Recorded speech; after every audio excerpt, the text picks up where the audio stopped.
And now, from 12 Studios, this is News 12 Now.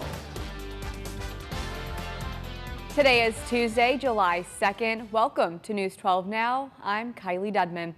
New this afternoon, Oklahoma State's running back Ollie Gordon was arrested over the weekend for a DUI, according to reports. Action Network HQ's Brett McMurphy and Chris Williams of KWTV in Oklahoma City have reported Sunday morning Gordon was arrested in Cleveland County. An Oklahoma Highway Patrol trooper told KWTC that Gordon was going 82 in a 65 and swerving through traffic. He was arrested for suspicion of driving under the influence after the trooper saw a half-full bottle of vodka and a half-full bottle of tequila in his vehicle. Gordon's blood alcohol content was 0.11 and 0.10 when he was tested in jail. OSU has yet to release a statement on the arrest of their star running back. The body of an Oklahoma City police officer was recovered from Lake Stanley Draper this morning. First responders say he was boating with friends when he went overboard and never resurfaced. Oklahoma City police confirm he is an officer, but his name hasn't been publicly released yet.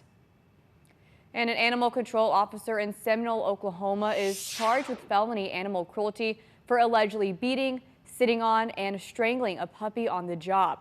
An affidavit states Cody Fitzgerald was called to Seminole State College to pick up 2 puppies at the dorms. The report notes the dogs were not aggressive. The report also states the incident was caught on camera. A warrant was issued, but as of now, he's not been arrested. We now have the name of the Howe man who died after being struck by a passing vehicle this morning. 55-year-old Dean Lynn Grauman of Trenton was found by officers when they responded to a crash call shortly after 5 a.m. Grauman was lying in the road unresponsive. He was declared dead at the scene. 63-year-old Helen Ruth Landry of Howe was found behind the wheel of her overturned pickup. EMS removed Landry from her vehicle and transported her to a nearby hospital with non-life-threatening injuries. According to Howe police, the incident happened on Hanning and Bean Street. Officers believe Grauman was standing in the roadway securing a load of tree branches into the bed of his truck when the vehicle driven by Landry hit him and his vehicle. Howe police say multiple agencies responded to the scene. Van Alstyne Fire Department and EMS responded along with Howe EMS, and we're working with Sherman PD during this investigation. During this time, the investigation is ongoing. The state attorney general's office says the state superintendent does not have the legal authority to decide the content of curriculum that is taught in public schools. State Superintendent Ryan Walters wants to require Oklahoma classrooms to implement the Bible in lesson plans. A Tulsa Public School Board's member said it is up to the school boards, district administrators, teachers, and parents to come together to approve curriculum. In an email, State Attorney General Gittner Drummond's office says the superintendent does not have legal authority to decide content of curriculum and says Oklahoma law clearly enshrines local control. John Croissant is the Tulsa Public Schools Board Vice President and represents District 5. There's a reason we have elected officials in school boards to make these decisions for what's best for that local community. In an interview with State Superintendent Ryan Walters, he says districts must comply despite how curriculum decisions are made now. What is your message to school board members who say, hey, we're the ones to decide what goes in the curriculum at our school district? They will comply with Oklahoma academic standards, which clearly states that you are to teach the religion and the beliefs of these individuals, that is the Bible, so they will comply with these things. Walters wouldn't explain how school boards would comply and also responded to what the AG's office says. But again, what do you say when the Attorney General comes out and says, hey, you don't have the authority to mandate that? Yeah, we are requiring it. We will require every district to teach from the Bible. How will you enforce this? What if a teacher says no? They can't. Again, you don't get to pick and choose what what Oklahoma academic standards you follow. Ultimately, there's no power behind these statements. Croissant says the power still lies with school boards. We're going to make decisions as a school board, not myself personally, but as a board, of what kind of curriculum and what kind of things students are going to be using in the classroom.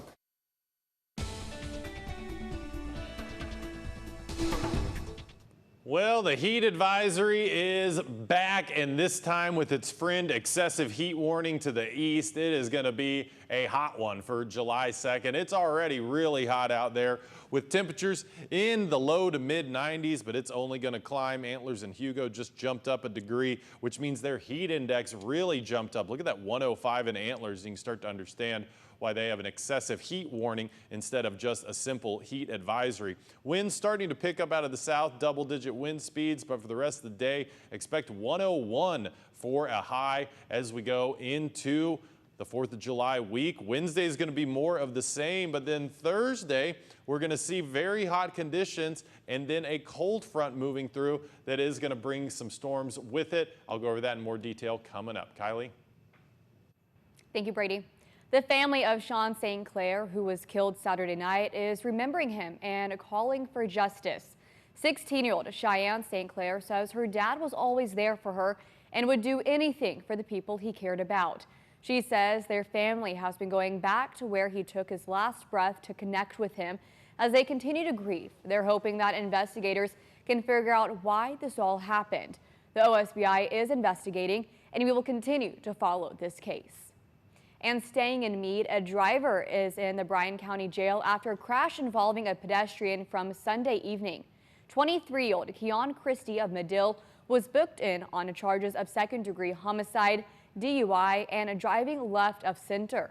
The crash happened on Highway 70 at Streetman Road. 3 vehicles were involved, and a man assisting at the scene, Stephen Severini, was killed. We spoke with his wife about what happened. Take a listen. And you know, it's so ironic. We were turning in the road to go home. And I'm going to have to look at this for the rest of my life going home.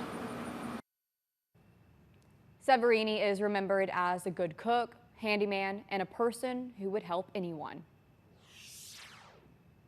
Well, a very public argument between an Oklahoma congressman and a labor union leader is now resolved. That's according to Senator Mark Wayne Mullen, who says he is on friendly terms with Teamsters President Sean O'Brien. Rick Miramon spoke to Mullen about the change of heart. It was a shocking moment on Capitol Hill last fall. Quit the tough guy act in these Senate hearings. You know where to find me, any place, anytime, cowboy. Sir, this is a time, this is a place. If you want to run your mouth, we can be two consenting adults. We can finish it here. Okay, that's fine. Perfect. You want to do it now? I'd love to do it right now. Well, stand your butt up then. You stand your butt up. Oh, hold on. Big Oh, guy. stop it. Is that your solution every Hold it. No, sit down. Sit down. Look at you. You know, you're a United States Senator. Sit down. Active. Oh, okay. Sit down, please. All right. Can I respond? Mr. Hold Chairman? it. Hold it. But now Oklahoma U.S. Senator Mark Wayne Mullen says he is on friendly terms with the man he wanted to fight. I don't want to say it's ever personal because I guess it kind of came personal, but I was never upset by it. It's just the fact that when I get called out, I'm just stubborn enough to be from rural Oklahoma to say, okay, I'm fine. The man Mullen wanted to stand his butt up is Teamsters President Sean O'Brien. It was announced last month that O'Brien will be a speaker at the Republican National Convention this month. When Fox 23 asked for Mullen's reaction, that's when Mullen revealed the two were actually good now and both regret what played out last November. President Trump asked us to sit down and talk. Sean reached out. We sat down. The first thing he did before we even started the conversation, he says, I'm sorry. I can accept that. We shook hands. We had dinner that night, and we spoke several times since then, and we have a cordial relationship right now. Mullen says the peace between the two actually came at the request of former President Donald Trump, who saw the dispute between the two men he likes and wanted them to settle things once and for all, and not in a wrestling or boxing ring. We actually talked today. Oddly enough, on the way here, we called, and he asked me, he said, hey, are you going to be there when I speak? And I was like, well, it depends on what day it is. Mullen told me last week O'Brien reached out to him to see if he was going to be at the RNC in a few weeks to hear him speak, and he said he is checking his calendar to see if it can happen. And that was Rick Marion reporting. At one point during their ongoing dispute, Mullen challenged O'Brien to an in-ring fight, something that never took place. A man is facing child pornography charges in Texas after authorities say he used artificial intelligence to alter a photo of a 17-year-old girl. Micah Hatfield has the story. Regardless if he thought it was a big deal or a joke, it's pretty serious. 30-year-old Roman Schaffner is the first person Montgomery County Precinct 3 says they've arrested for deepfake pornography. It was just one photo that law enforcement says showed a 17-year-old girl's face on a nude body that wasn't hers. The department says someone saw the AI-generated photo, it's not clear where, and reported it to authorities. It's not clear the child's relationship to Schaffner, but authorities say she didn't know about the photo until they told her. Schaffner is charged with possession of child pornography. At the pace that artificial intelligence is moving right now, whether it's voices or someone's face or whatever, we're trying to keep up with the training and those resources to go and find these individuals. I wish I could say that this is something that's going to stop, but we wouldn't have the laws on the book if it weren't something that was obviously changing every day. That was Micah Hatfield reporting. Schaffner was arrested last Friday and booked into the Montgomery County Jail.